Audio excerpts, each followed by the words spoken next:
What's up, family? This is Juan Johnson, the president of Real Talk TJI, coming at you live with a commentary in reference to this white supremacist who stabbed a black man to death.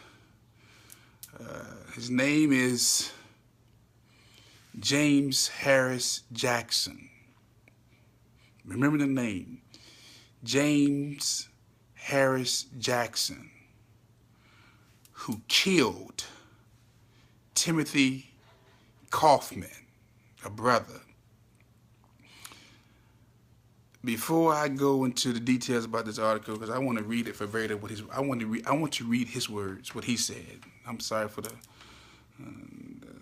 motion on this video, because it's very important that we understand what he said, not what he thought, not people trying to determine what he said. It's what he said. If you want to reach me, you can reach me at juanjohn29@gmail.com. That's juanjohn29@gmail.com. If you want to send me a contribution, you can go to gofundme.com/real-talk-TJI, educational fund. That's gofundme.com/real-talk-TJI. Let's move on to this white supremacist who stabbed and killed Timothy Kaufman. His name is, well, here it is. I'm reading the article right now from the New York Times. And it says this: the self-proclaimed white supremacist charged with fatally stabbing a New York City man to death last week voiced regret that the victim was not a young black man or else a more successful older black man. Stop right there. The self-proclaimed white supremacist charged with fatally stabbing a New York man to death last week voiced regret that the victim was not a young black man or else a more successful black man, older man. Did you just hear what I just read? He wanted to kill somebody, and he has regrets about it not being a younger person or somebody that was black and successful. Let's keep reading. An exclusive Rikers Island jail interview with the 28-year-old James Harris Jackson, who was accused of stabbing the 66-year-old Timothy Kaufman to death with a mini sword, and he's facing second-degree murder charges and hate crime charges. I want to deal with this James Harris because James Harris did what Dylan Storm Roof did. Dylan Storm Roof killed 9 unarmed black men and women in a church in South Carolina. Okay? And he was never charged with a hate crime. But this brother right here, Jackson, is charged with a hate crime for killing 1 black man, but Dylan Storm Roof does not get a hate crime charge and wasn't even labeled a terrorist for killing 9 unarmed black people.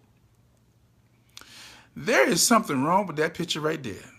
How is it that Jackson, who said he wanted to kill a black person, a young rich thug or a rich elderly black male, and he gets a hate crime, and Dylan Storm Roof does not get a hate crime, is not labeled a terrorist, kills 9 people in the church?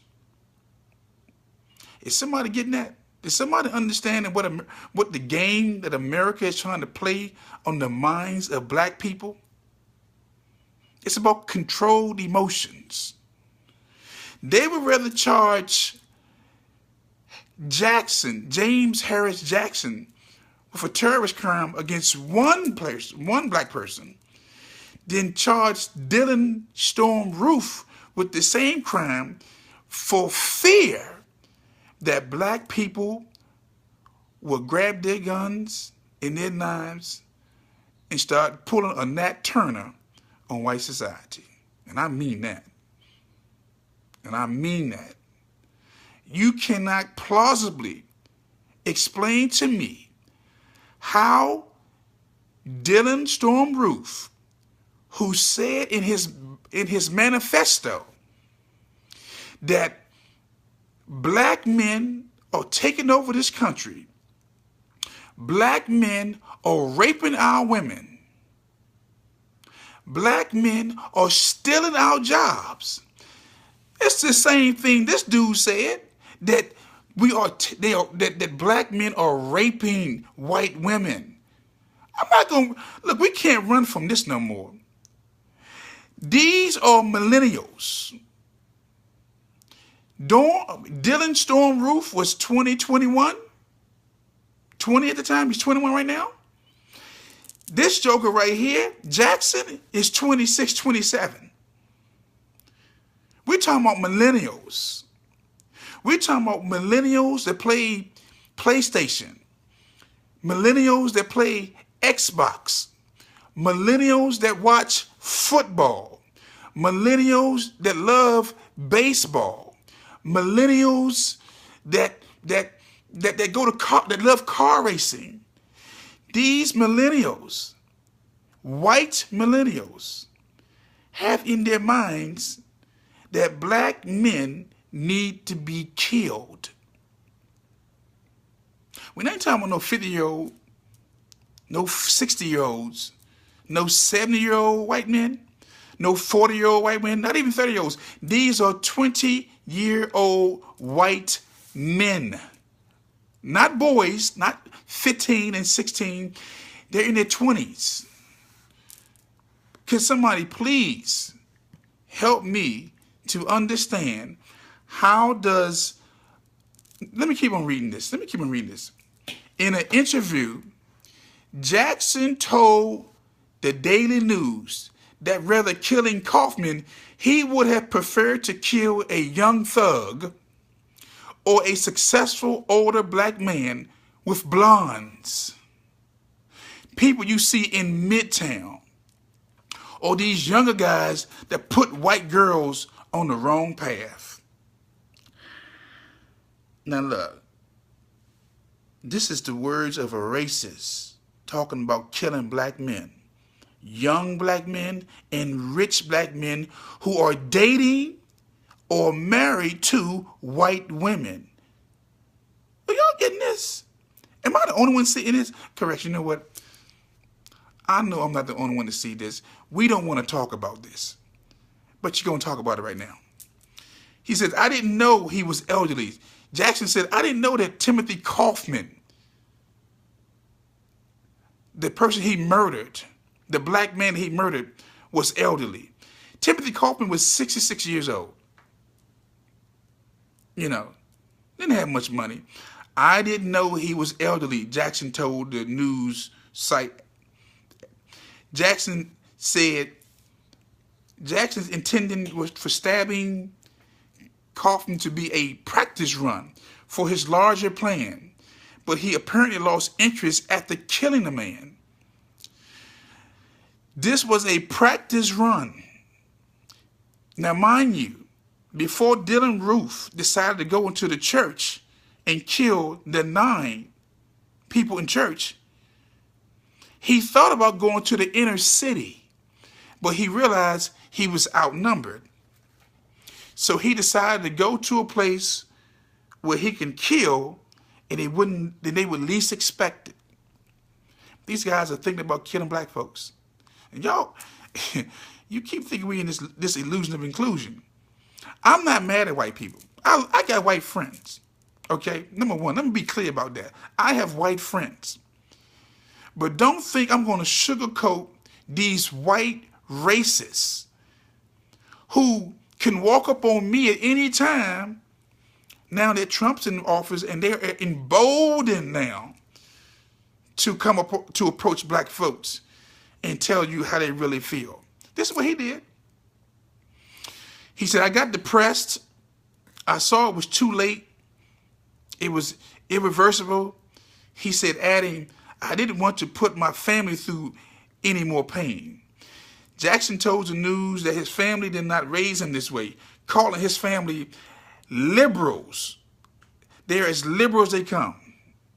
Not conservatives. See, most people think these racists out here conservatives.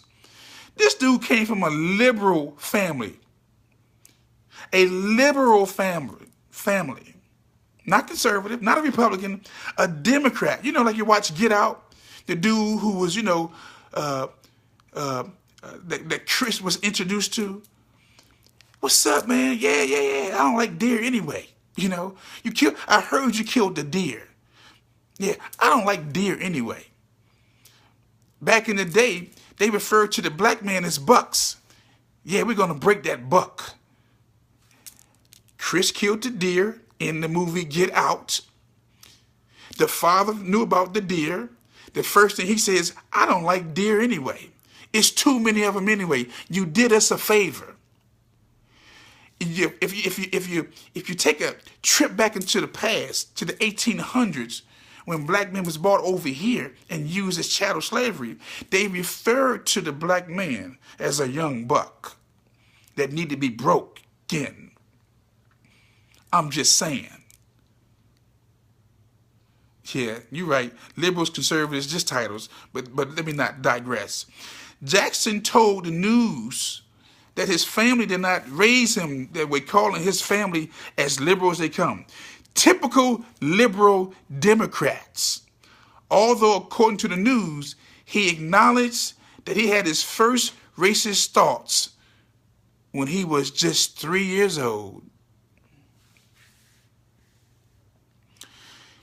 He had his first racist thoughts when he was 3 years old. He said his ideal society was the 1950s in America. He wasn't even born in the 1950s, but his ideal society was 1950. Oh my God. According to the Daily News, when a reporter pointed out that it is in fact 2017, Jackson responded, I know, I'm too late, we're screwed. Jackson told the Daily News about his plans to deter white women from interracial relationships, saying that he thought that if he killed multiple black men, white women would think, well, if that guy feels so strongly about it, maybe I shouldn't do it. Time out.